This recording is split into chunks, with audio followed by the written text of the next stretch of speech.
మాకైతే summer holidays అయితే అయిపోయినాయి అన్నట్టు. ఇక దగ్గర దగ్గర 1 మంత్ అవుతుంది మేము ఊరికి వచ్చి. ఇక మా అత్తమ్మ వాళ్ళ ఇంటికి, మా ఆడపడుచు వాళ్ళ ఇంటికి తిరిగేసరికి సరిపోయింది మాకు ఊర్లు తిరగడం. ఇక మేమైతే 1 మంత్ అవుతుంది. ఈరోజు ఇక అయితే వెళ్తున్నాము.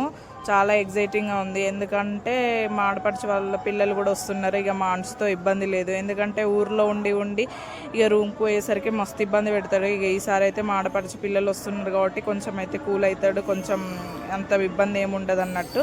ఇక చాలా లగేజ్ అయితే అయింది. ఇక మేమైతే కోనార్క్ అయితే వెళ్తున్నాము. ఇక ఫస్ట్ అయితే కాకతీయకి వెళ్దాం అనుకున్నాము. ఇక తెలిసిందే కదా వరంగల్ నుంచి వచ్చే వాళ్ళకి ఇక స్లోగా వస్తుంది అన్నట్టుగా కోనార్క్ అయితే ఇక పోదామని చూస్తున్నాము. మాకైతే మనిషికి ఒక లగేజ్ ఉన్నది. ఇక లగేజ్ పట్టుకునేసరికి మాకైతే మస్తు ఇబ్బంది అవుతుంది. ఎందుకంటే ఇటు మా చిన్నోడిని ఎత్తుకోవడము, మళ్ళీ బ్యాగులు వేసుకోవడము, అంత ఆగమాగం. ఇక ఈరోజు అయితే రష్ అయితే చాలా తక్కువనే ఉన్నారు. నా వీడియో నచ్చితే లైక్ చేయండి.